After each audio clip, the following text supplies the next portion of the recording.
Good evening to the web audience as well. So in this second of a two-part series, how many of you consider yourself hot-blooded? Anybody? Yeah? Only one person here? So how many consider cold-blooded? So how many non-blooded? You just don't want to acknowledge what you are? So you consider yourself not cold-blooded, not hot-blooded? In between? Huh? Or you don't know? Both? Really? I mean, there are personality types. There are people who have are just overall generally more cold and detached, and there are people who are very passionate. It's not something that just... It's usually a personality type. Yeah, obviously, there are moments, but... okay, either you're very self-aware and really in control of yourself. That's very nice. But or sometimes, I'm not going to judge anybody here, but people sometimes don't like to categorize themselves because it makes it sounds like you're limited or something like that. But the fact is that most of the reasons that our lives don't always work well is because we're usually not so self-aware of our own personalities. So I'm not surprised because usually when you ask people something, question that's direct like that, they will usually demur and avoid answering. And the truth is the best people to really answer the question are the people that know us, because they're more objective. It's hard to really be objective about yourself. But the fact is this, as I discussed last week, and let me just reiterate here, we each do have different personality types that pretty much are consistent throughout how we deal with situations. For example, people who have an angry streak, rage, it's not compartmentalized. You'll find that that's how they react to things, that's how they cope. They may not see it that way. They may see that they're getting angry only because there's a reason. But the fact is other people, for the same reasons, given the same reasons, don't get angry and have different type of coping mechanisms. Usually the way we react and the way we cope with things is what we picked up at home. In our early formative years, the people that we were shaped by or respected or around us, how they reacted to things, that's usually how we react to things. And it's very hard often to change, because if you grew up in a home or an environment where rage, for example, was used as a tool to cope, from young childhood you have planted inside of you that that's a legitimate method. And even when you get older and you realize with your mind that it's not, but it's like habits. It's a habit that has become part of who we are. Others cope with things in the exact opposite direction, through detachment. Many people, especially in today's day and age, I find, have a measure of detachment in most emotional situations, because it's another way of developing safety. That there's always a certain wall, an armor that we put up.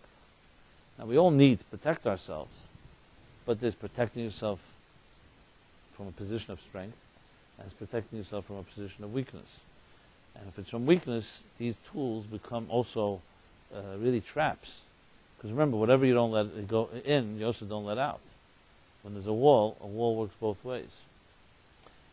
Which means a person who's protecting himself or herself from being hurt by others will also find it difficulty to express themselves and give to others in the fullest sense of the word. So these things tend to come back to haunt us. And though we may have good reasons for these different mechanisms, they're very advisable, more than advisable, it's very healthy to really figure out what's going on, because the biggest consequence of these mechanisms in particular is the relationships that you're going to build. It's not a surprise that today marriage or finding long-term commitment is so elusive. It's elusive because we have developed these two extreme coping mechanisms, either turning on the passion and the heat to the point where there's almost no like limits, or the opposite, creating detachment. And they're sometimes interdependent on each other. It's basically trying to create control where you don't really have control. And control means knowing how much you're going to determine how close or how far you're going to be to others, and how close or far and distant they can get to you. When in truth is a relationship has an element of surprise. You can't really control it. That's why it's a relationship, because there's another person involved. So we want to have the cake and eat it too. You want to have a relationship with somebody, but you want to have control over it, which is a contradiction of terms. Because then that other person's not really being themselves. You want them to be the way when and how you want them to be. Which means you're really having a relationship with yourself. You're just using another person to be an extension of yourself. And this usually is a result of fear and insecurity. Now, it's very hard to point these things out to people directly because they deny it. They will give all kinds of excuses. It's not me, it's the other person. I'm completely open, blah, blah, blah. It's not really the case in most instances. It's never one person completely. It always takes two to tango. But obviously, if you want to grow in your life, you have to start looking how to look at yourself, not looking at how everyone else should change, because you don't have control over other people changing. You have control over your own approach. So this discussion is deeply relevant because it really comes down to looking at ourselves in the mirror and trying to understand how we cope and so on. So even acknowledging that we have certain fears is also a very healthy thing, because then it's a beginning of awareness. When you don't acknowledge it and you create your own delusionary self-image, then you're really trapped. It's almost impossible to get a person out of a place like that, because they've convinced themselves this is the picture. So I'm sure that all this doesn't apply to anybody here, because we're all such evolved people, but out there are a few individuals like this in New York and in other parts of the world. So we're here to share and talk about how to help others, right? And so on. So in context of the chapters of the Torah, the reason I chose these topics now is because, as I said last week, Korach, last week's chapter, Korach in Hebrew also means ice, Kerach. And this week's chapter, interestingly, opens up about fire. So fire and ice, always these two antithetical forces, but also there are two prototypes and two archetypes, rather. So this chapter begins that God says to Moses, to Aaron, this will be the law of the Torah. This is like the law, the super-rational law of the red heifer, paraduma. It's all about death, actually, and how does one purify from the impurity of death. And the Torah continues the whole process of offering the red heifer, and then taking from the ashes that remain. It says serves the part of the inav, and taking its ashes, mixing it with water. So the expression here, the fire, is v'sarif sapara, to burn the red heifer at the altar, and take the ashes that remained and mix it with water, and that becomes a force that helps purify from impurity of death. Now, obviously, it's very cryptic and also very mysterious. Why would this have a power of purifying from death? I've discussed this theme in the past, but tonight I'll take a certain angle, and the angle of fire, as I said, as opposed to water. So let's analyze this issue of fire and a fiery personality, a passion. The first axiom, the first rule in all Torah thought, which is a very critical one, often not appreciated enough, is that the personality, and the energies and the drives that humans have, the human drive, whatever drive that may be, is by definition a divine force. Since God created the human being in the divine image, so the divine image doesn't just mean that we are so-called physical reflections of divine.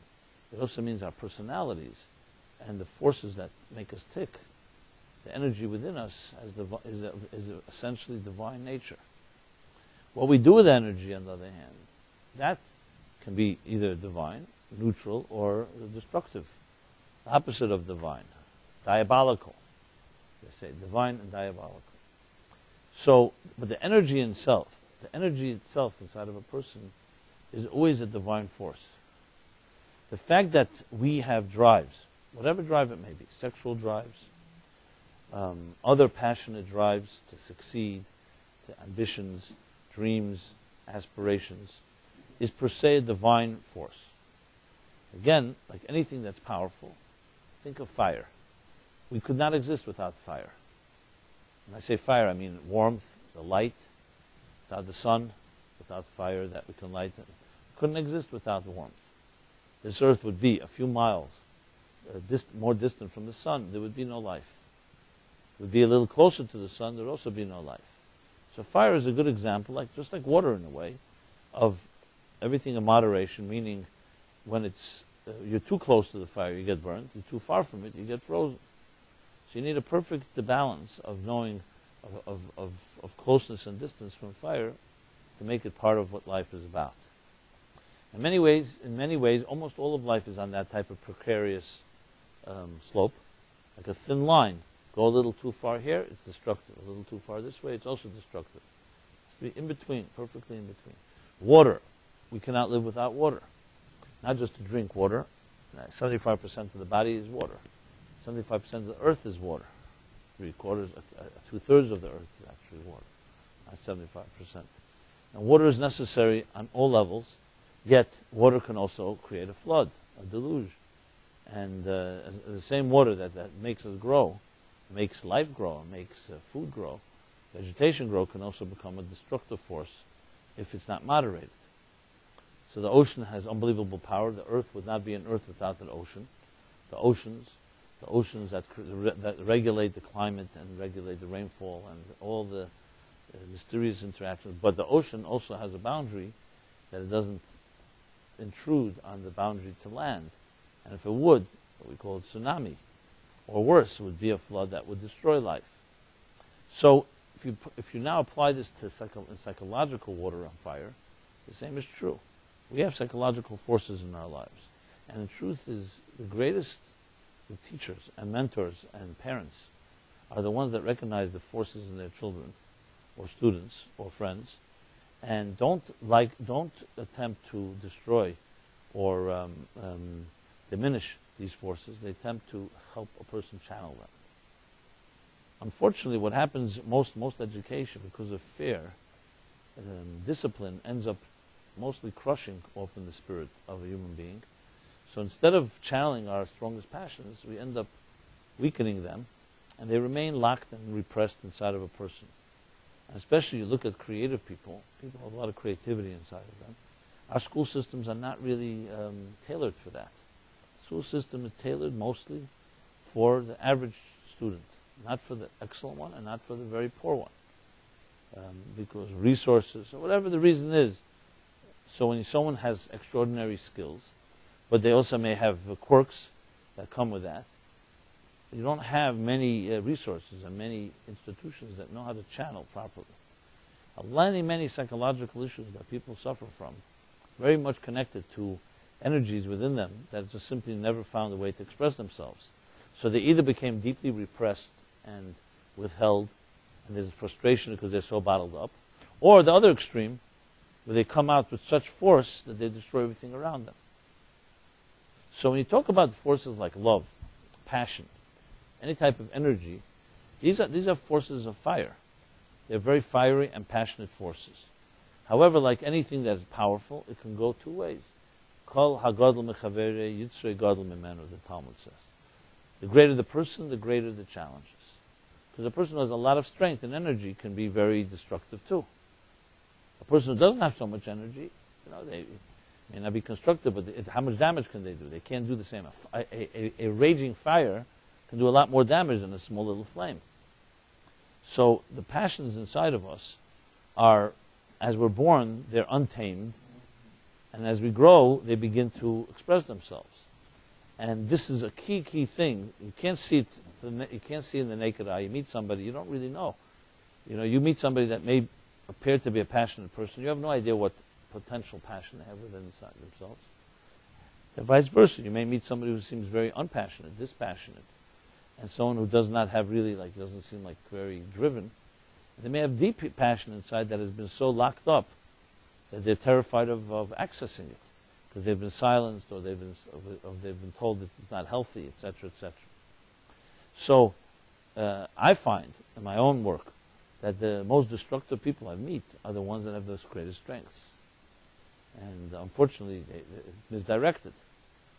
We've talked about this many times here. You speak to, I speak from time to time to professionals who deal with teenagers at risk. Teens at risk. It's a whole thing today. Teens at risk. They're dealing with drugs, alcohol, other. So if you look at it superficially, you think of teens, young kids, or teenagers. There's peer pressure. They're experimenting. They don't know life yet. So that's why they're able to get themselves deep into trouble and stuff like that. Yes, there's an element of that, but it's not like people who know what life is don't get into trouble. So it's not purely just simply ignorance and experimentation. What it really is, as I think I mentioned here, I often ask these professionals that I deal with, I say, what do you think is the root of most people's addictions? Where does it originate from?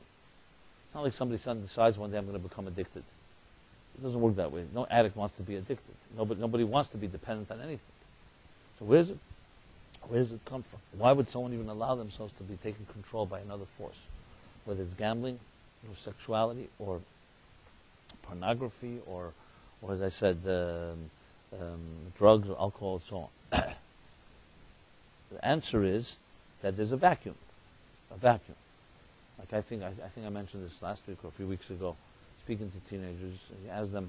I've asked them many times, what do you think is your worst enemy? And ultimately, what I always submit to them, it's boredom. When you're bored, when your life is monotonous, and you're looking for some excitement, and a human being by nature needs some excitement, some novelty, some energy. So you look around, and if you don't find it immediately in a healthy way, you're going to find it in other ways. So it's not about the addiction part, it's the hunger and the emptiness that causes a person to pursue something. And if it really satisfies your need, you go for more of it. And then you go for more. And you start building up immunity to it, so you need even more. So if it's a healthy thing, by all means. If it's not, it will become an addiction. So it's not the addiction that anyone wants. It's the results of the high that you're getting, and you become addicted to the high, really. Not even getting into now whether it's a physical addiction or a psychological one. But regardless, the point is that it started with a vacuum. And vacuums are very, very powerful. I don't know, in physics, for example, the most powerful force is a vacuum. For instance, a black hole. So today we know that a black hole, which sounds like a weird description, is basically a star that has such a powerful gravitational pull that it doesn't even let light escape.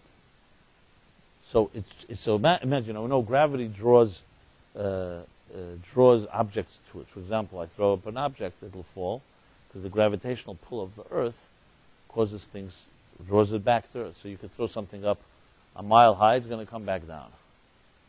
There are planets and there are bodies that have so powerful orbit and powerful gravity that it's not like, if I threw, let's say a ball up, so it's going to take you can have a mathematical equation how long it'll come to fall back down.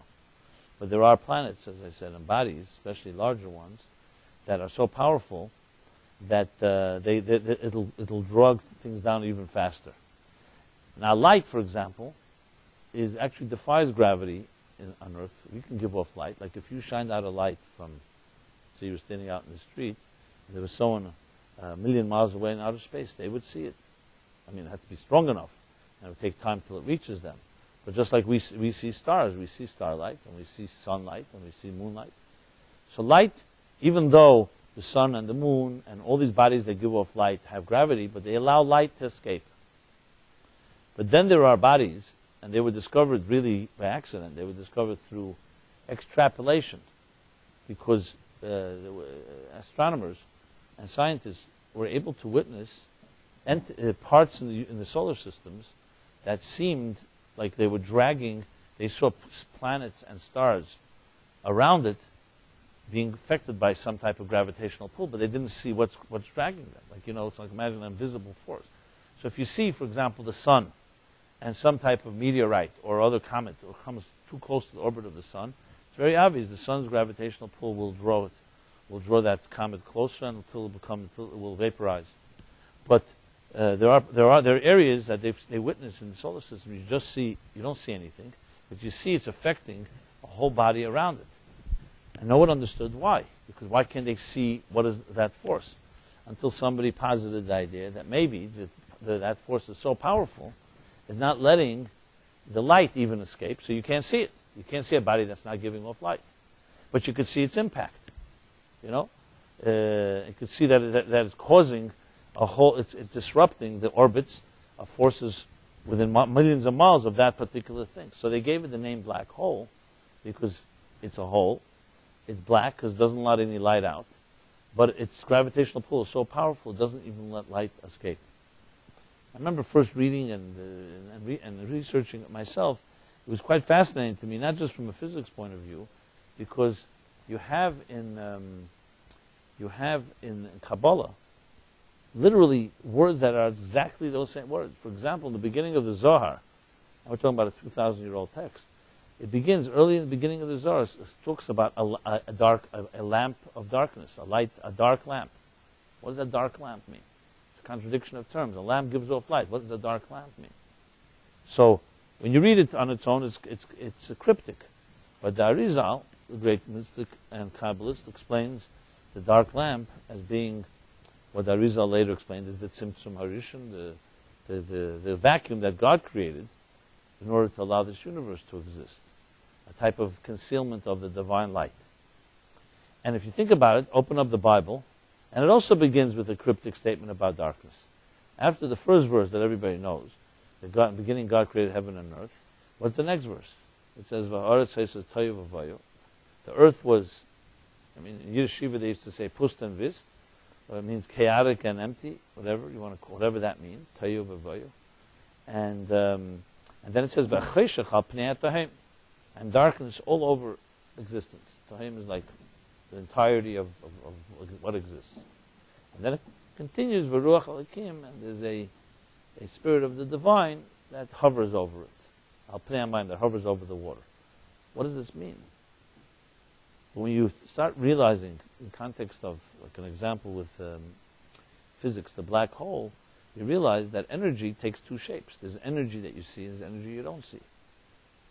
For example, when a wise person conceals his or her intelligence, that also takes energy, it takes effort.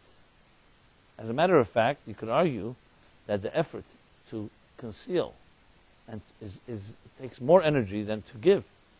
Because for someone, let's say, in a conversation has something important to say, and it's on the tip of their tongues, it takes a lot more effort for them to shut up than to speak. Because they have what to say. I'm sure you've exercised that, you've experienced that in your life. I don't know if you actually shut up or not, but we know it takes a lot of energy to be silent. Because you have something really important to say. So, siyog l'choch mishtika. For a wise person, silence is a very powerful force. And actually, learning from a wise person's silence, you can learn sometimes more than what from the person says, what they don't say. Like a megala tefach, they say, mekchaset chayim. You reveal 1 inch and you conceal 2. That's a wise person. You have in the Talmud, mila besela shtika betrei. That you get it's a coin, sela, let's say $1 for a word, and you get 2 for silence. Some speakers, however, say for every word they get $1. For silence, you only get 2, but if you speak 1,000 words, you get $1,000. Type of idea. But the point meaning is that silence, not for a person who's weak, but for a person who has what to give, to withhold takes more energy than to give. You see this all the time. Anyone that's in a forward thrust, for them to stop, takes a lot more energy than to continue moving. Because they have to now not only counter the forward thrust and momentum, but they also have to, which would just slow it down. They have to stop it. It takes a lot more energy. And this is on many, many levels. So a black hole really, and interestingly, is more powerful than the stars that give off light. Because that energy is not letting any light escape. Psychologically, what the Zohar and the Eitz Chaim and the Bible all are talking about is that the universe is a state of energy. Not everything is revealed. There's more that's concealed than that's revealed, basically. Which is what we see in reality and existence is only the tip of the iceberg. And there's a concealment that in some ways takes God to exert himself more, so to speak, to conceal himself than to reveal himself. Which is, as I said before, anyone with a lot of power, much harder for a person with power to withhold than to give, because it's natural for someone who has power to just transmit. But withhold takes a lot more discipline, a lot more thinking, and so on. So, what all this has to do with fire, going back to passion and fire, I was talking about the vacuum. Vacuums are extremely powerful, but they're very deceptive, like the black hole, because you can't see them. What we see is always an expression. We never see the lack of expression. When you meet someone, the most, even if you have a trained eye, the most you can see is what the person is going to tell you, what body language they project, what they're transmitting, whether it's with words or with reactions. It's not relevant. But you'll very hard to see what they're withholding, even if they're not withholding it intentionally. The vacuum in a person's life is very difficult to see because it's by definition like the black hole. It's concealing its revelation. It does not let you see its being. So how does one see it? You see it in the frustration and anxiety of a human being. Anxiety is in direct proportion to repression of a person's life energies. So when young people are growing up and their energies are beginning to flow, their hormones are beginning to flow, and they're beginning to experiment a new world, and they have not yet really seen it all, so what happens is there is a hunger. You have an energy, you have a drive, you have a creativity, you have passion, and you don't know what to do with it. And and it needs expression. And it will find expression usually in the easiest way possible, and that's around friends and social pressure. And there's no question that things like drugs, alcohol, anything, almost like anything that's forbidden actually, is a very enticing force for a person who wants to express energy, because forbidden things actually create a lot of temptation. If it's easy to access, who wants it? No, there's a mayim gnuvim yimtaku. There's an expression. Stolen waters are the sweetest. When you know you got it like a little forbidden, it's always a little more exciting. I mean, maybe not everybody here is in that type of state of mind, but Mae West said it in her own way. She said, when I'm good, I'm good. She said, when I'm bad, I'm better. So in a sense, there's a certain element of the forbidden that actually creates energy. You have to conceal, you have to hide, you have to maneuver. If it's just easy to access, that doesn't mean, however, that a person cannot be passionate with permitted things. It doesn't mean forbidden is the only way one can access passion and energy. It just means it's an easy way, and because it's so obvious. So the real challenge in life, and this is important to mention, is that some people, some philosophers and thinkers, and especially some religious leaders, feel the only way to really deal with all these drives, human drives, and all drives I'm talking about, sexual drives, and as I said before, ambitious drives and passion, and all the fires that burn inside of a soul, is to somewhat, create a lobotomy. You know what a lobotomy is? Once upon a time, not so long ago, when somebody was acting out, and they decided, the doctors, that this person has some type of mental disorder. So the way they dealt with it was, as it was done in a primitive fashion, they actually performed a lobotomy. A lobotomy, I don't even want to describe it, is essentially cutting out a part of the person's brain. So, today, most of us would look at it a little primitive and odd, but that's what was done by medical professionals. And And you could say, even in a way, a religious environment may not perform a physical lobotomy, but they may perform a psychological one. I don't want to give you the worst case scenario, but if you read some of the radical anti-religious theorists, they'll make a strong case that religion depends on creating lobotomies, because if you want people to stay and maintain the discipline of the order and not break away from the group, you have to some way create such pressure on them that not to let those energies to flow. Because if they do, and individuality comes out too much, it's dangerous to the order. And this is and the defense of many religious thinkers is that may be true, but the alternative is worse.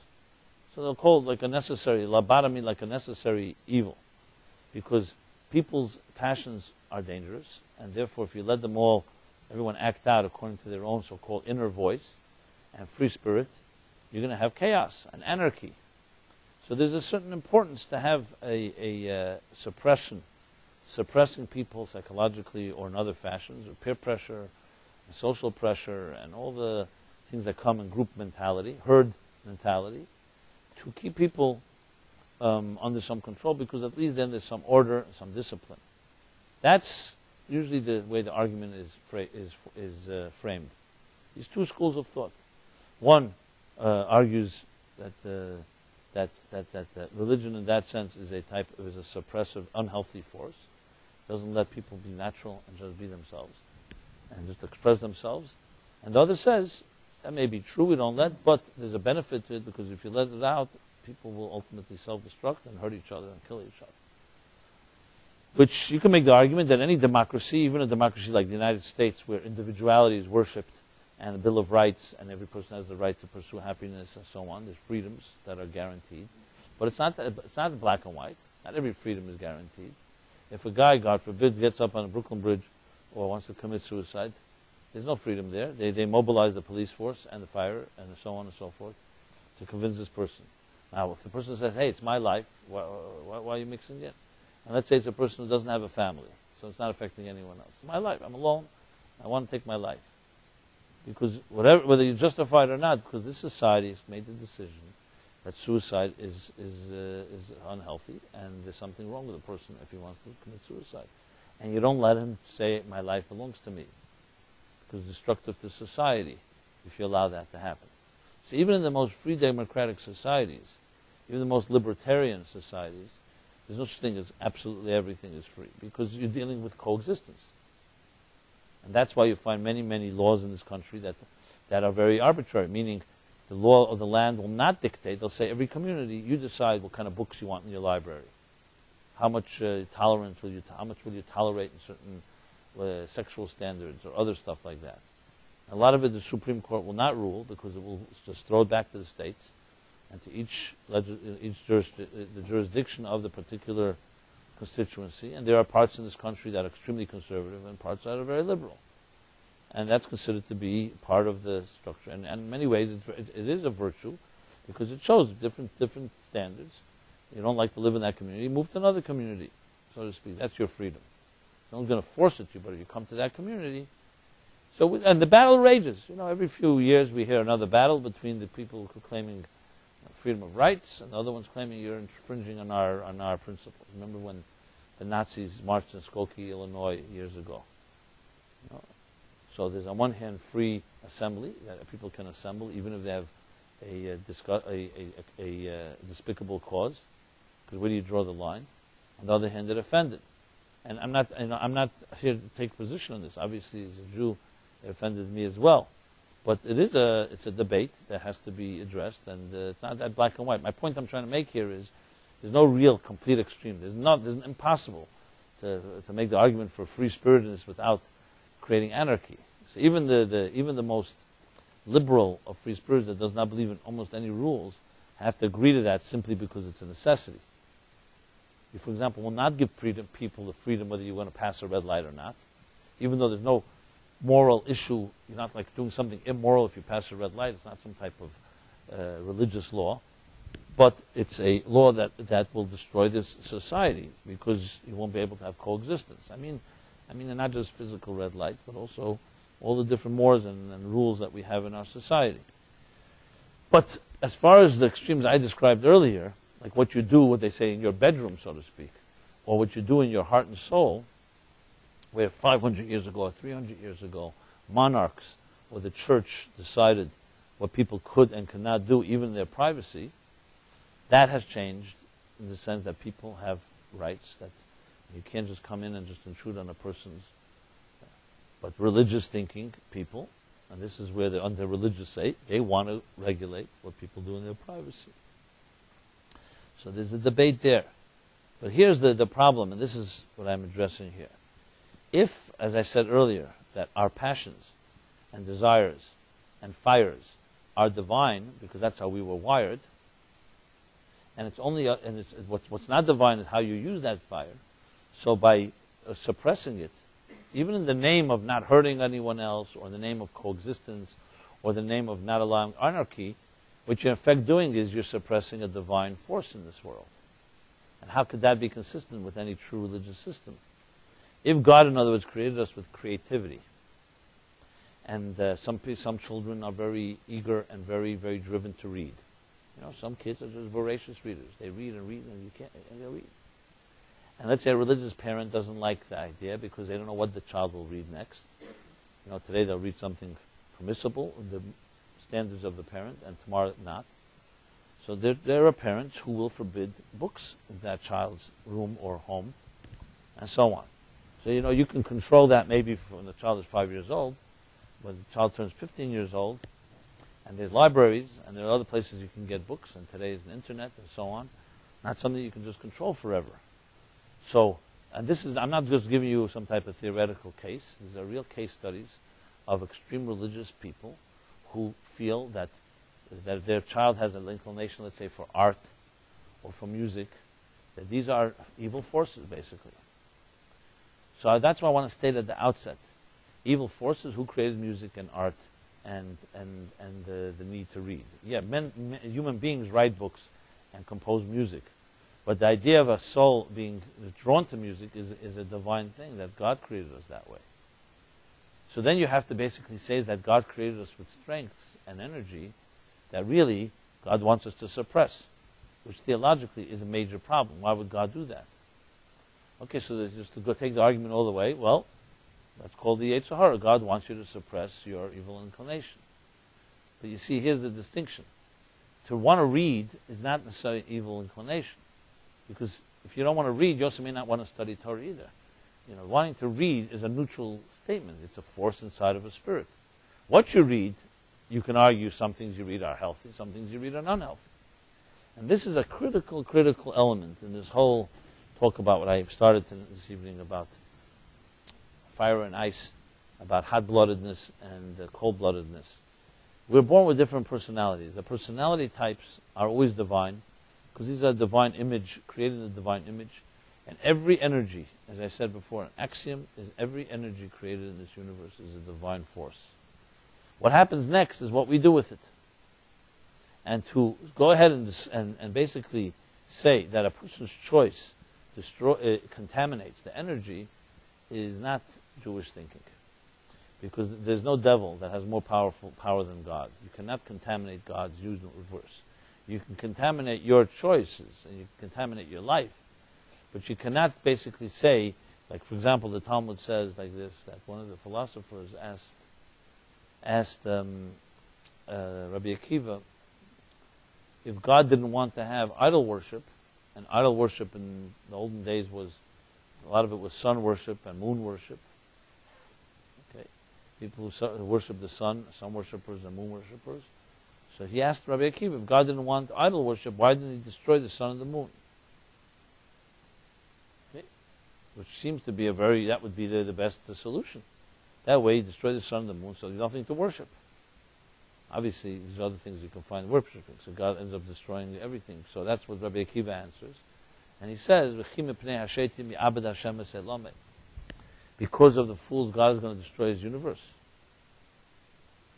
So the Tosfos Yom Tov, for commentary on the Mishnah, asks a follow-up question. He says, why didn't the philosopher ask the next question?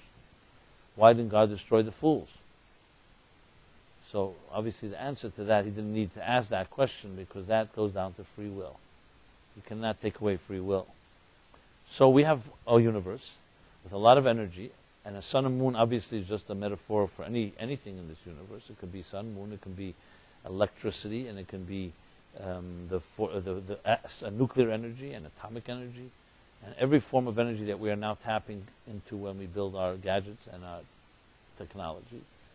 And these are all part. God will not destroy the universe because they're fools who use the internet for things that are antithetical to God. Just like God won't destroy the sun and moon because they're fools who worship the sun and moon instead of God as idols.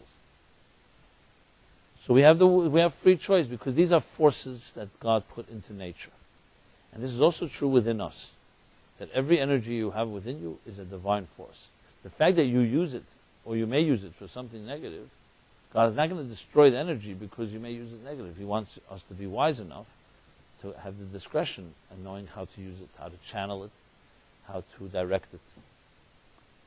This is fundamental Jewish thinking. So the idea that we're afraid that people may use it for negative things and therefore we perform lobotomies, whether it's physical lobotomy or it's a psychological one or some type of emasculation where we make people feel that they cannot access certain things because they won't be accepted or they'll be excommunicated or stuff like that, is really driven by people who are driven by fear. That's the bottom line. They're not driven by God. Because if they're driven by God, they would be driven by God's blessings in this world. And they would educate their own children and people to how to channel these things instead of how to suppress them. So lobotomy basically is like tampering with God's universe. So yes, if you have a child that is creative and you have or has other skills and talents, it's your duty to figure out how to help that child learn to channel it into something that's divine and holy and healthy. Because remember, number one is you can't really control it. And even if you could, somewhere it's going to give. You repress an energy, the nature of energy is it wants to be free. So it's going to express itself. In most cases, if you repress an energy for too long, it will express itself usually in destructive ways. People have a lot of rage inside of them. What is it coming from? It's bottled up energy. It's energy that was never allowed to express itself. So when it finally erupts, it erupts usually not on good terms. Like a volcano. It erupts and usually creates damage to itself and to those around it.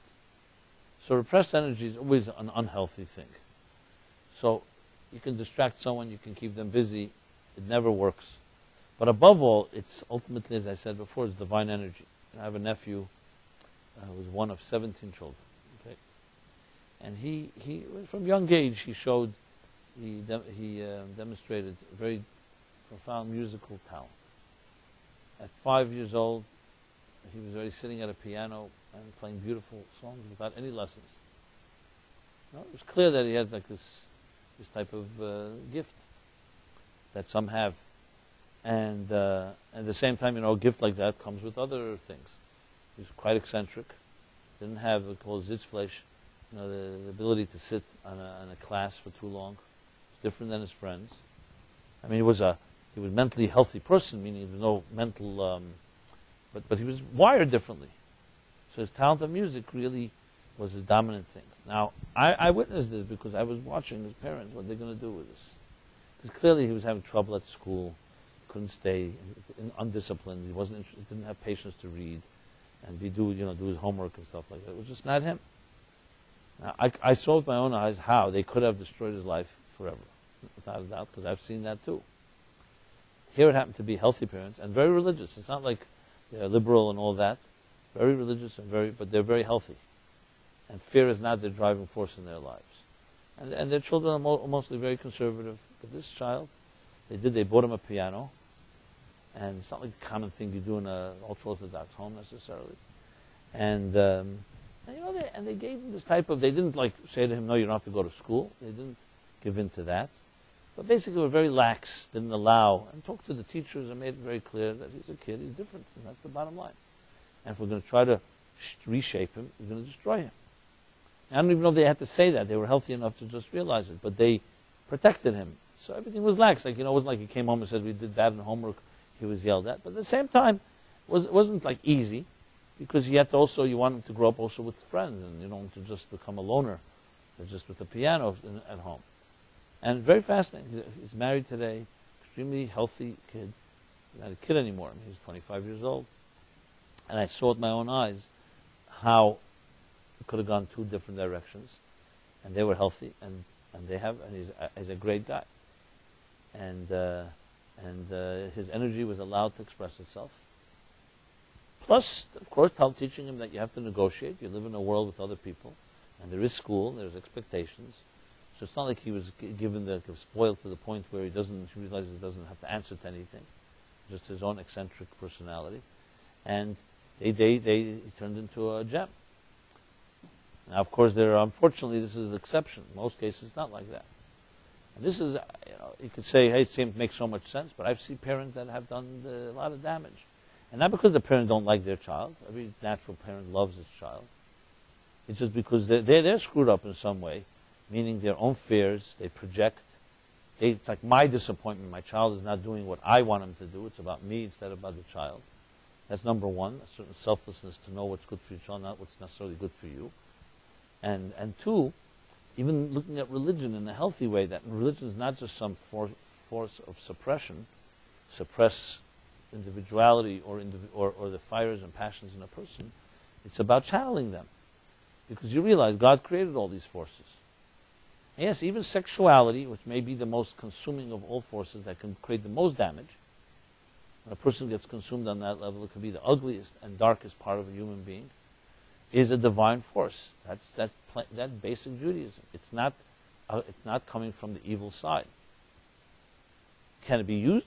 Yes, like I said earlier, the sun and the moon could also be used. Anything that's very powerful can be used for extremely destructive things. But that doesn't make the force a destructive one. It means that it's like a fire. As I said earlier, fire contained creates life, warmth, light that we need. A fire uncontained will destroy everything in its path. So when someone asks you, is fire good or bad? The answer is, it depends what you do with it and how you use it. So sexuality, good or bad? Sexuality is not a good or bad thing. It's a divine force within the human being, a mysterious one, that can control a person completely, but it could also create the highest levels of love and selflessness, and what people will do for another in the name of love, and so on and so forth. Yes, and sexuality could also be divorced of its intimacy and of its humanity, and then it just becomes a pure primitive driving force that can destroy everything in its path, extremely selfish and so on. So that's what energy is all about. Energy is energy. It's all about channeling. So in Hasidic thought, when they talk about, you wanted to ask something, I see.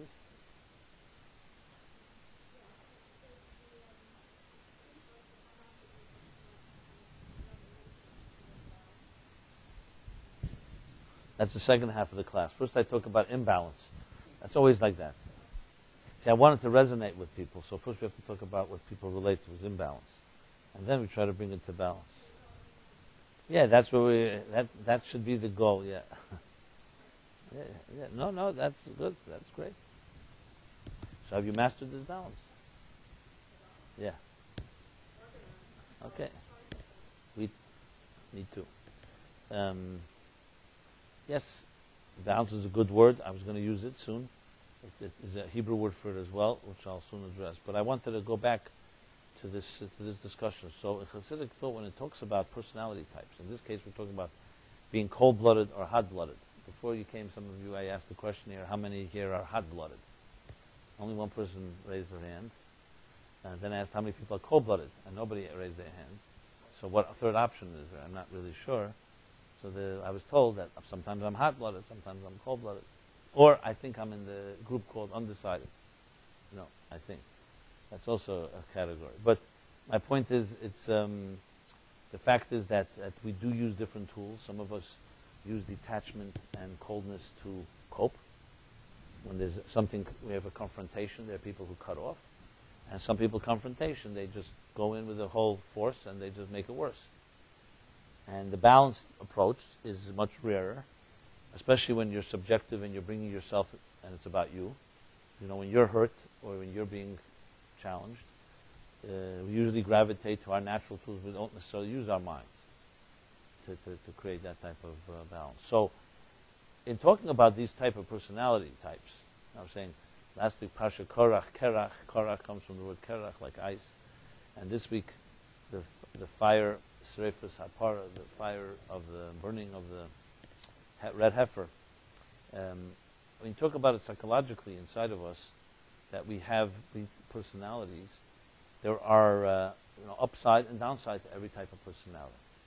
So let's talk a moment about the cold personality. What upside can there be to being cold and detached? Well, if it's in moderation and it's balanced, the upside is it's a person that can have sometimes an ability to get their emotions out of the way and be more objective. That's one example. Again, in moderation. I'm not talking about the extreme. It could be used for another thing. A person can have very high levels of concentration when they have a certain coldness, because that means that they can separate themselves from what's going on around them. Usually a hot-blooded person is very stimulated and very, what's the word I want to use? Huh? Yeah, why? But everything triggers triggers a button, which has its strengths, which I'll discuss soon. But in a sense, a cold detached person has a certain ability. As a matter of fact, I think in Tanya and other places, they say a person that has that type of personality is very conducive to be a scholar, meaning to use it in a healthy way for scholarship, for study, for focus, and stuff like that. Sometimes, for instance, you compare day and night, day to being more the warm-blooded, because it's by day when the sun is shining, it's a warmer time, and night is compared to coldness. Dark, it's usually colder. So there's an expression, Lo ivra layla el legirsa. Night was not created only for one thing, to study. Well, later in the summer, when the nights start getting longer, so it says, at the end of the summer, by Tu B'Av, it says by the 15th of Av, the end of the summer, when the nights start getting longer, so the Talmud says that's the time when you start studying more, because night is created for study. It's conducive more for a type of meditation. By day, there's much more stimulation. Not just that people are awake, the world in general, light and warmth and so on, usually sparks a lot more movement and action. Where night has a certain element of, the sun goes down, things slow down, and it has an element of a certain, it could be a brooding nature. It could also be a contemplative nature, where it's easier to concentrate and stuff like that. I mean, it's not black and white. It doesn't mean you can't concentrate by day, and some people wake up early in the morning and it's the best time of the day for that. But I'm just speaking in general terms. So in personality types, a cold personality has its downside, but it has its upside.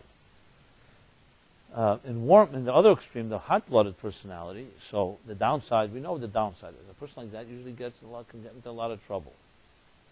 Your hot-blooded type, besides the fact that your passions can be aroused quickly, it also can be in a person who does not have necessarily discipline, and all that fire can create, the fire in the soul, can create a lot of trouble. But, as I said earlier, the trouble is not because the person is hot-blooded, that's because it's left untamed and it's not being channeled. So, the strengths of a hot-blooded person, on the other hand, are unbelievable. Passion.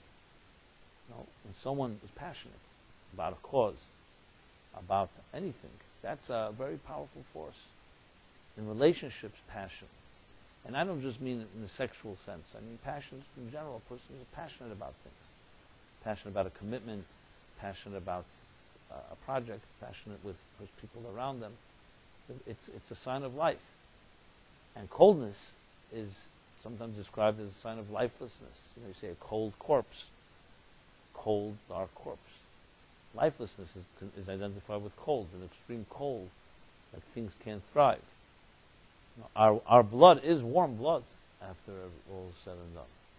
So warmth has an element of life in it, life and warmth and passion and fire. But, as I said, has the other side as well. So, obviously, we all have both in our souls, but nevertheless, there is usually a predominant force, And the first thing that we need to do psychologically is distinguish between unhealthy coldness and healthy coldness. The same thing with unhealthy fire and healthy fire. For instance, I mentioned earlier, some people who are cold and detached, it's not because necessarily that is just a personality thing. It could be fear. They have like an escape hatch and a back door to always try to escape and avoid situations, so they always keep a certain detachment. Very common today. I mentioned it earlier more at length. And then there are people who are passionate, not because necessarily they're passionate, it's a way of compensating for lack of something. Like I said earlier, if you're very hungry, you can look at a thirsty person who's wandered in the desert for a long time. They're going to be very passionate when they get their first drink of water. And it could actually kill them, too. But that passion is not necessarily because they're a passionate person. It's because they've been so deprived.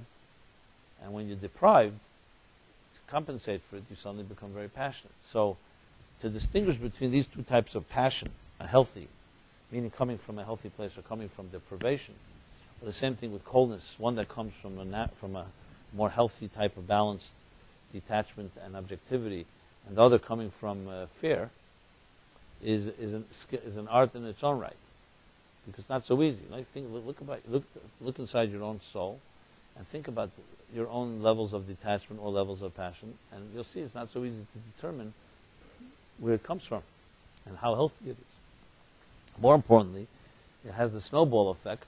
It can be a combination of both. It could be a little healthy and a little not so healthy. It all mixed together in a nice one big passionate dance. And the same thing with coldness. So it's a hard thing to distinguish, but it's a vital thing to distinguish, because you obviously in life want to eliminate the unhealthy forms of detachment and coldness, which, as I said earlier, is one of the biggest detrimental forces to relationships. I mean, how often that type of negotiation, people date or are exploring a relationship, and each one is guessing whether the other person is detached or they're not detached, what they said here, what they said there, this whole, how much that consumes us. And like the game that's played, sometimes consciously, unconsciously, you see how powerful force it is in our lives. And then when someone detaches from you, how you start reciprocating, you detach from them, and it becomes this whole thing, you know. Nobody likes to put it like tit for tat, because it makes us feel like children. But, hey, you know, sometimes we behave like children and we call it adults. We call it like, no, that's like a healthy type of reaction. You know, you're not showing love to me, so I'm showing love to you. And, you know, it starts the whole testing game. And ultimately, there's a lot of insecurity in the whole thing. Of course, communication would help, but not everyone's going to be so open and direct. I mean, I can go on and on and on. I don't really have to elaborate on this, because I think every one of you has had, I'm sure, your communication issues in this, experience in this. Jeff, what do you think? That's something? Yeah, do you agree? Which one? Like what Yogi Berra said, that when you come to a fork in the road, you take it? Is that like that? Okay. So that's one thing to distinguish. But the most important thing of all is to realize that you know, I remember, it was a little funny and a little weird also. It's not with us anymore, but it was a class years ago. Maybe 7, 8 years ago. I was giving this class in 89th Street, not 89th Street. I'm sorry, 81st Street. Before we went to 89. The Bayaner Klois, they call it Bayaner Stiebel in 81st and West End. And I remember what I was talking about, some subject about maybe Jacob. And a guy gets up, was very, very aggressive, and he says, Rabbi Jacobson, can you tell us, for the record, do you think that the men, are naturally monogamous? That was his thing. You remember that? Yeah. He says, because I'm a man and I do not think that men are naturally monogamous. I remember and that's why Jacob had 4 wives and all of that. And I remember someone yelled out at him and said, "Speak for yourself." He says, "I am." You know, it was an interesting discussion. Of course, all eyes fell on me to see what I'm going to say. And I mean, he wasn't trying to be provocative. He was just being direct. It was an open adult conversation, I guess. There were no children there. So, or maybe, they were all children, but there was, at least chronologically, everybody could drink alcohol in the bar, let's put it that way, on their passports, the age. And in Sud, I remember different people weighing in, discussion here and there. And one guy said, well, it depends if you're hot-blooded or not. If you're cold-blooded, you probably couldn't be monogamous. If you're hot-blooded, forget about it. Your blood starts racing, and you get to this, and they're passionate. It's impossible to control your desires, unless, you could control them, but it's not natural. Let's put it this way. And it was an interesting discussion. Of course, the women were deeply offended. Like, 1 second, if you're not monogamous, why do we have to be not monogamous? Type of thing. I'm just telling you where this was going. Yes. Okay. Speak for yourself.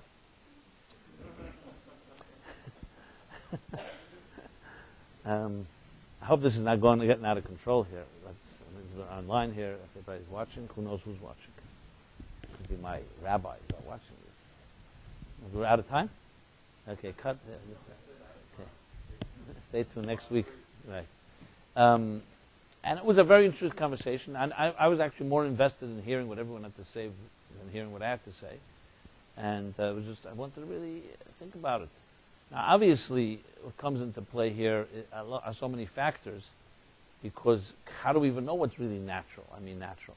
It's a very difficult thing to answer, because the fact is there are people who are married and love each other for 80 years, 70 years. So the other argument would say, yeah, they convinced themselves, because they it's not like they're naturally that way. They just decided. It's not really the natural thing. So it's not an easy thing to answer, because you see. Just to say that we live in a type of an undisciplined society and people do whatever they want doesn't necessarily mean that's how we're natural. It's like anything. Once you let you open the Pandora's box, so to speak, and all options are open, things can get quite much out of control. The Talmud actually says when it comes to sexuality that it's a force that the more you taste it, the hungrier you get. So what is that? That's like a catch-22 situation. That if you don't have any discipline, then that itself becomes a self-defeat. It's a self-feeding type of frenzy. So it's not a simple matter how to address this. It really gets down to ultimately, really, what is discipline and what is balance? What did you use? And in general, what do you want in life? Let's, for argument's sake, just simply for argument's sake, say eliminate all rules and all taboos, and everybody can do whatever they like, sexually or otherwise. And you will not be judged, and there are no religious rules and no social rules. Everybody does whatever they like. So there's no question there'll be anarchy, just like I said earlier with the red lights and green lights, because sexuality is definitely a force that is extremely powerful.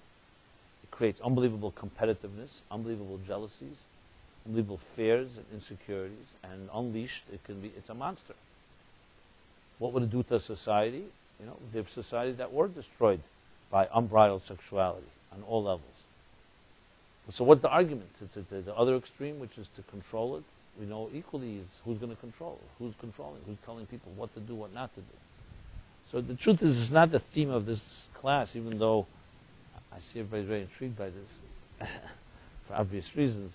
But I'd rather reserve to really just talk about it thoroughly and exhaustively a discussion. I have no problem making a class about this in a few weeks. I'm sure we could find a chapter in the Torah that we can connect it with. But every chapter probably. But as far as the context of what I've been discussed here, because I want to stick to that, fire, and if you think of sexuality as fire, it's in that context. It is true, the fire of the soul is, in a way, almost like a bottomless, an unlimited force. A person who's passionate and is allowed to let the fire of their soul out can do unbelievable things, and it really has no limits. What he was referring to, that man, when he asked the question, he wasn't trying to be cute. I know him, and he wasn't trying to be provocative. He wasn't talking really about monogamous per se. He was talking about in general. Living a life where all your energy is allowed to just express itself without anyone constraining you, was what he was trying to say. And it's a challenge because, as I said earlier, if it's God that created us with that energy, then You cannot just dismiss it and say, oh, you know what, suppress it or cut it down and stuff like that. So when it comes to sexuality, there's no more regulated area in Torah life, in Torah thinking, and in Torah laws than sexuality. Precisely because it's such a powerful fire. I don't know how many of you read in the chapter on intimacy in Torah Meaningful Life. I have a whole chapter just dedicated to this subject matter. Because from a Torah point of view, actually intimacy, which is really the real Torah word for sexuality, it's called das in the Torah actually, called to know. Adam knew Eve. That's a reference. It's not trying to be subtle. Knowing is intimacy, and that's ultimately the essence of sexuality from a Torah point of view. So when you think of it as that, as an intimacy, rather than just sexuality as a technique or a purely body-like experience, but it's a spiritual experience, then the Torah, you can see it as almost like entering into the Holy of Holies. The people who were aspiring to enter the Holy of Holies had deep passion and power. Nadav and Avihu are two people like that. They were sons of Aaron. And when the temple was constructed, they ran in with a passion, and the word fire is used there very specifically. They went in to offer a fire, and then it says that the Eish Zara, because it was a foreign fire, an alien fire, it consumed them. Because they had great intentions. They were not bad people. They were considered to be, in some ways, B'Krevi, HaKadosh, even greater than Aaron and Moses. But they went in without preparation, and they went into the Holy of Holies. So when you enter a place with profound passion, and you don't know how to contain it, you may not be able to come back so fast. That's the thing, to contain it and make it part of your life. So sexuality is a very, very powerful energy. The challenge, and that's what the Torah addresses, is not how to suppress a person's fire. That's not the issue here. It's how to contain it and live a life that will build something, and not become just driven by your energy and by your fire. Because that can be, then it could be a selfish life. You could be a spiritually selfish person too. Nadav and Avihu, ultimately, the Orach Chaim says that it came out of ecstasy, out of their love, their passion, their connection to God, and their deep yearning. It was profound hunger that drove them. But ultimately, they got consumed by their own spiritual hunger. It was not driven by selfishness in the sense, they wanted to gain something personally, or because of money, or honor, or some taiva, some desire. It was a very spiritual power. But power is power, on any level. So when you take sexuality into that context, think of it as spiritual power. Spiritual power also needs to be contained. And contained is a different word than just disciplined. Contained means to be channeled into a real reality. What would be if people ultimately were allowed to just follow their heart's desires? Why would anyone want to build a family? A family is a pain, frankly. If you can get your sexual passions and desires all fulfilled, why would you want to build a family and deal with babies crying and all the hassles of that? In other words, why would you need commitment altogether? So the problem with monogamy and not monogamy is not so much what we are naturally. It ultimately comes down, what are you doing with it? What are you doing with this energy? And for the Torah, the biggest crime is not whether a person is loyal or not. It's whether they are selfish or not. Whether they are taking the energy God gave them and building something with it, or just self-indulgence. Even if it's spiritual self-indulgence, it's equally a crime. So it's much more profound than just religious people trying to suppress energy. It's coming down to, what are you doing with this energy that God gave you? Are you building something with it or not? So as I said, I don't want to go so much get into the whole sexual discussion that I touched upon. To go back to the fire, it's about really taking your personality and realizing that you're an agent of the divine, of God. And yes, when God gave you hot-bloodedness or some type of passionate elements, that passion can change the world. But as long as it's not about you. So the real root of the issue, is this about you, or is it about something greater than you? That's what it comes down to. And if you phrase it that way, you reframe it that way, it's a whole different discussion than just, we're going to let, is religion going to let these passions express themselves, or they're not going to let them express themselves? And then, how could you repress a godly energy? The answer is, it's not about repressing, it's about recognizing it's a godly energy, it's not your energy. It was given to you as a gift. That's why in Jewish law, for example, there's a prohibition, a specific issur. You're not allowed to mutilate yourself. You're not allowed to mutilate yourself. You can't cause damage to your own body. And the question is asked is, like I mentioned before, with suicide. Why not? It's your body. You're not hurting anyone else. Nobody else is being impacted by your mutilating yourself. So why are you not allowed to? So the Radbaz and the commentaries say because your body is nechosov shel HaKadosh Baruch Hu. God's property. And it's not your property. You were given it on loan to watch over, like a pekod, to take care of. It's a sacred, divine force in your life. And it's not yours to destroy or or in any way to mutilate. It's not yours. It's an interesting concept, because you're talking about your body, yourself, your life. Your life is not yours. It's God's, actually. Now that's a whole different way of looking at everything, because then also your passions are not yours. They're given to you for a reason. So what's the reason? So the problem is we become our own worst enemy. If you, as soon as you see it's yours, then you use it for what you want to use it. Once you want to use it for what you want to use it, then it's not far away from becoming a destructive force to you and to others. So it's much more profound than just suppression, not suppression. The understanding is that you are blessed with with passions. There are real responsibilities that you have, and you can create unbelievable power. A passionate person will arouse passion in others. It's contagious. You can wake people up from being mediocre and complacent. So fire has, in that sense, an unbelievable power. And that's why, for instance, when you talk about Moses, Moshe Rabbeinu, all these chapters in the Torah talk about Moses. He's the most paradoxical figure you'll ever meet. Torah, no, you can't figure him out. There are characters in the Torah you can more or less see what kind of personality. With Moses, constant paradoxes. On one hand, he has this courage, unbelievable fearlessness, and strength of character to confront anything. On the other hand, you suddenly get all this humility. Korach challenges him last week's chapter. He falls on his face, humble. You see the enigma all the time. Even a few chapters back, his own brother and sister don't get him. They talk about his dark wife, and then God defends him and says, you know, you're talking about it's their own brother. And God has to tell a brother and sister, you're talking about a person who speaks to me face to face. You know, you can see there's a mysterious figure, this Moshe Rabbeinu. And it's even his birth and his whole upbringing. Born to Jewish parents, Amram, Jewish as it is before Mount Sinai. But then he grows up in Pharaoh's home. His name is not even his name that was given to him by his holy parents. It's given to him by the daughter of Pharaoh, Moshe, because he was drawn out of water. What does that mean? You have a mysterious figure from beginning to end. God says, I want you to be my leader. He fights with God. A whole chapter is about how he refuses, until God has to force him. You know, and then when he does it faithfully. So you have here a character that is intentionally mysterious. It's deliberate. And then, of course, his end of his life doesn't make it easier. He's the only person the Torah will say, Lo yada ishas kurasa. We don't know where he's buried. Now, what does that mean? The greatest man that ever lived, and God puts him in a place no one even knows where he's buried. So yes, the technical reasons they didn't want to make a shrine out of it, because who knows what would be. But bottom line is, there's a mystery about him. He's with us, but he's not with us.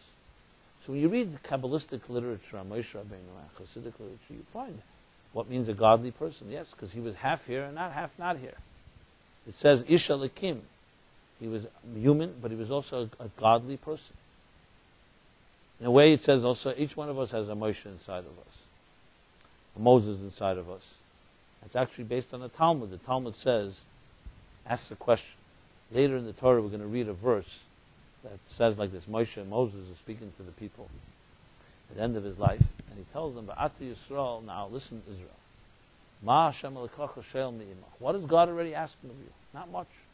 So you think what's going to be the next sentence is like God is asking you to do what you want. He says not much. God is asking. All He's asking you is to fear Him and to serve Him with your full heart. So it's an interesting statement. It's like the hardest thing to do, and Moses makes it like it's like nothing. What's God asking already? He's asking a little thing. So the Talmud in Brachos asks the question, what does that mean? Is fearing and standing in awe of God a small little thing that Moses says, what's God already asking of you? And the Talmud answers, yeah, for Moshe Rabbeinu it's milsa zutus. For Moses, it was a small thing. But the Baal HaTanya asked the obvious question. Well, that's very nice, but Moshe is not speaking to himself. He's speaking to the people. So how does that answer the question? For Moshe, it was not a big thing to stand in awe of God. He was on that level. But here he's saying to the people, it's a little thing. So the Talmud is saying, for Moshe, it's not a big thing. So Moshe was like projecting. He's thinking that the Jews are on his level. He knew he was not. He knew that they were not. So the Baal HaTanya writes, fascinating thought, which is common today, that every one of us has a Moses inside of us. And that's what Moses was talking about.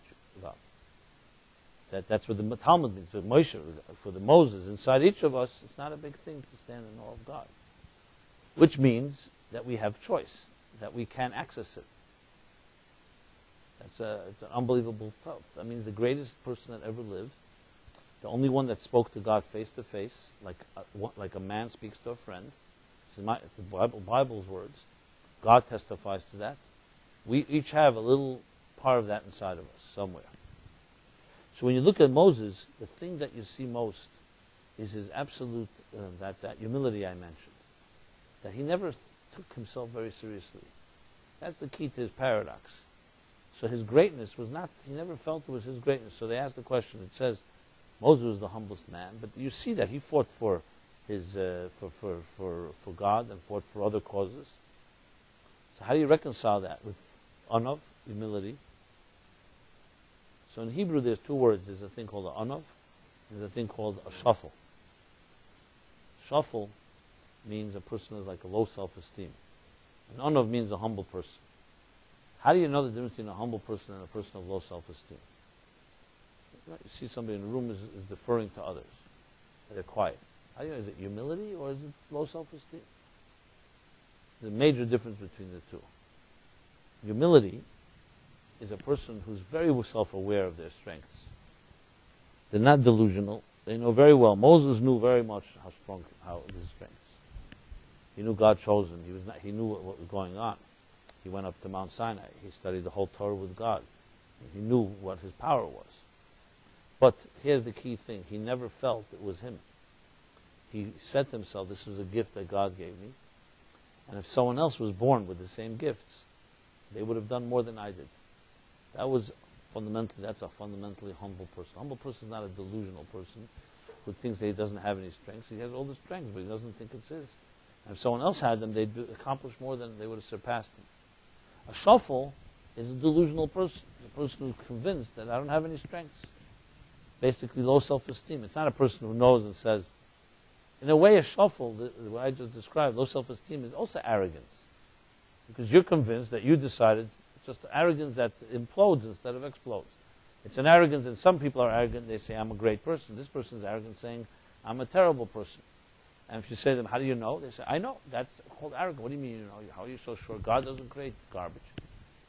Where's God in the picture? God doesn't create you. There's no such thing as God creating an inferior human being. So that's a form of arrogance. It just turns against itself. So arrogance can also take the shape of misplaced humility, basically.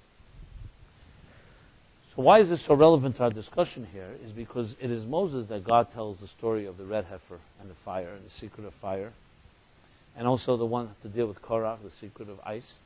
Because the key thing with Moses, and that's the key to ourselves, is if you can come to an awareness and recognition that your fire and your coldness is not yours, but it comes from a greater place, that's the key to channeling everything.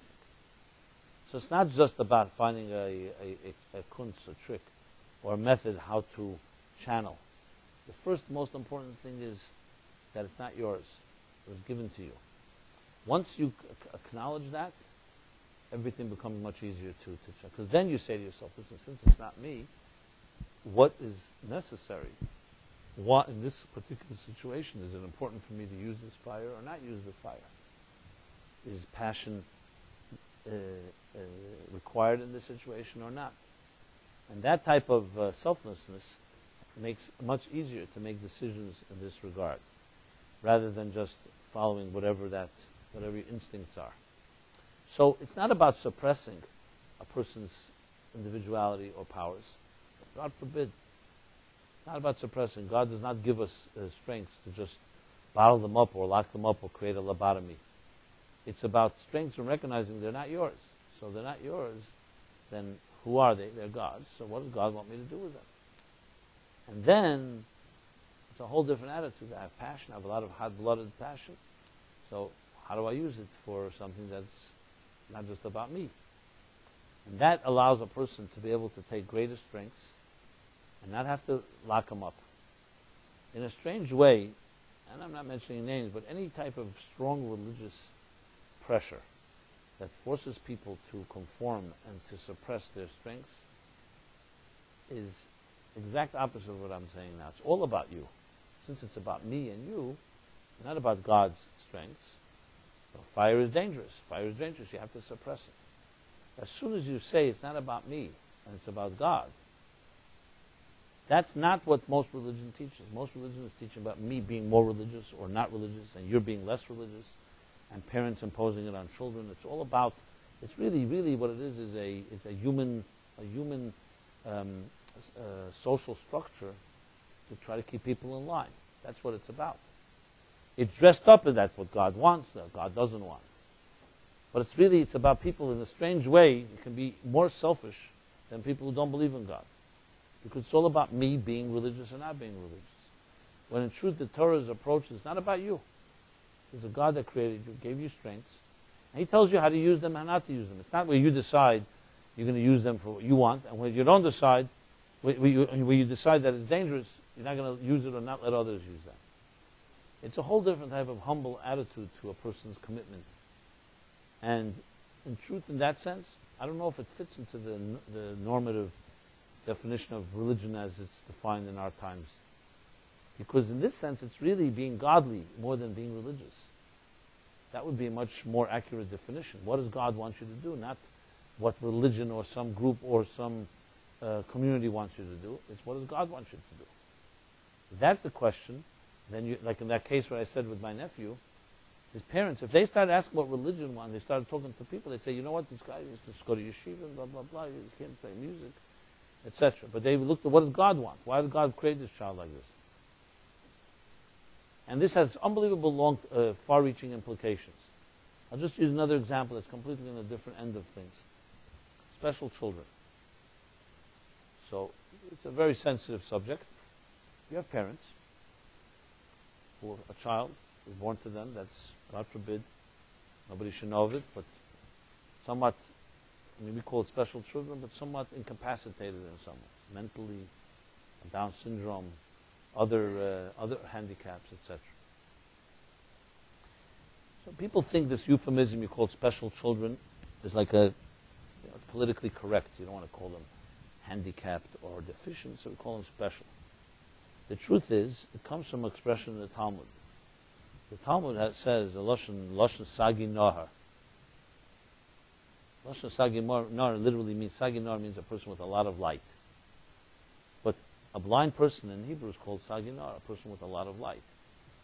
So in the Talmud there's an expression, Lashon Sagi Nahar is almost like an ironic expression. But Lashon Sagi Nahar, ironically, or like, what's the right translation? It's like, so to speak. So it's almost like, but it's a bit, but the question is asked. Well, so what is it? The Talmud is being like a derogatory type of, almost like making fun of a person. It's like making fun. You're saying a blind person who has no light, they cannot see. You're calling him a person with a lot of light. It's a very disturbing way to look at things. You know, it's like saying, it's like almost trying to tell a person who's feeble-minded, brilliant. You know. So the interesting thing is, and this is, there are books that talk about this, and they say the following. Blindness is a result, in most cases, not all cases, there is optical nerve damage, and sometimes other types of damage, but a lot of blindness is a result, actually, of the pupil of the eye and the layers being opaque. Because seeing is not a result of much light going through your eyes. If too much light goes through, you're blinded. It's because your light is like a filter that doesn't let all the light go through. When you, for example, look at the sun, you're blinded, you can't see. So too much light is not necessarily a virtue. True eyesight is a result of the eye structure that allows light in, but allows it in with very serious filters. So you're able to discern between shapes and images and colors and stuff like that. So in truth, the Talmud is not at all. The Talmud is actually describing that a person who is blind actually has a lot of light. The problem is they don't have filters and they don't have containers. So it's not trying to be cynical. Now, so when we say special children, according to Torah thinking, it means that God creates a child. That child has to have strengths. If God takes away one strength, there has to be other strengths. There's no way that God would send somebody without strengths to this world. We don't always understand it. And not always, what do we want that? We'd rather just have normal strengths. I don't need special strengths. But the fact is, when you say special children from a Torah point of view, I don't know how practitioners use it. It's like the Saginar. It's like there is something special. As I said, it doesn't mean it's a blessing. We'd rather not have that blessing. But once that child is here, there's something special. Because you see, a soul cannot be incapacitated. There's no such thing as a handicapped soul. A soul is complete. Two blind parents, God forbid, born blind, will have a seeing eye child. There's no such thing as having a blind child, unless it's a genetic defect that's hereditary. Because sight is the power of the soul. And the souls are intact by the parents. It's their containers, the actual eye, that may be damaged, but not the energy. It would be like saying that, God forbid, somebody who got into an accident and an organ was severed, that their children will also have severed organs. It's not the case, because that's only an external level. The soul has the faculties. For some reason, those faculties sometimes don't shine through, either because the nerves may be damaged or the container is damaged. So the power to see, for example, the power to see, before it reaches the eyeball, is a faculty in the soul. Dead people don't see. You need a soul to be able to see. You need a soul that gives you energy. Now, why then some people can't see? Because either the nerve that's carrying that faculty from the brain into the physical eye is damaged, or it's something with the physical eye that's damaged. But it's not the power to see. So when in truth, when you look at people, human beings, if you look at their soul part, the soul has many strengths that we can never even imagine. And this is also another implication of what I said earlier. That why then some parents, for example, I mention it as sad as it sounds, but it's a reality, and I've had to deal with this, unfortunately, have certain type of children, and they will not be able to handle it. They give the children away, or they put them into a home, and other parents embrace those children. And it's not always a financial issue. It has a lot to do with the distinction what I said earlier before. Again, I don't want to pass judgment on anybody, but parents who it's about them, this child, makes them uncomfortable, and they don't want to have the child around. They're embarrassed. There's shame. There's guilt. How others are looking at them. They hide the child. This is a phenomenon that exists. What it does to the spirit of the child, forget about it. And then there are parents who embrace the child and will not hide the child and will let that child be seen by people and will be proud because those parents are not, it's not about me and what I look like. They care about the child, about the soul, and they respect what God wants. So the implications of whether it's about you or not has strong implications in everything we do and how we relate to other people and relate to strengths and stuff like that. So to sum it up as context of the hell of ice and the hell of fire, as we've been discussing, these are forces within each of us. And same as and there are different things that are going to come our way in our lives. And the key distinction between whether it will be a healthy approach or not is not whether you're hot-blooded or you're cold-blooded. It's whether you see it as yours or not. And what you do with it and how you react to that is all based on that approach and that attitude. If you see your skills, your strengths, your passion as a God-given, then it can be used in unbelievably powerful ways. But if you don't, then it can be used in very, very destructive ways. So no real guarantees. Everything has its challenges. But it's something to think about. And I say again, even though I talked about a sensitive subject for special children, because We live in a world that everybody, unfortunately, many families and many people have to deal with it. But I'm addressing it intentionally because I want certain people to hear this, not just those in this room, but also online, because it's a very the responsibility, the way we treat the people around us. If they are extensions of ourselves and we project, and all our fears and insecurities become projected on the people around us, the damage continues to the next generation. Whereas if you can stem it by stop looking at yourself, it's not about you, it's about others, and it's about what's the higher so-called will or the higher cause, it changes dramatically the chances to actually rebuild and to find hope and to be able to achieve things that you don't just continue the so-called pattern and vicious cycle.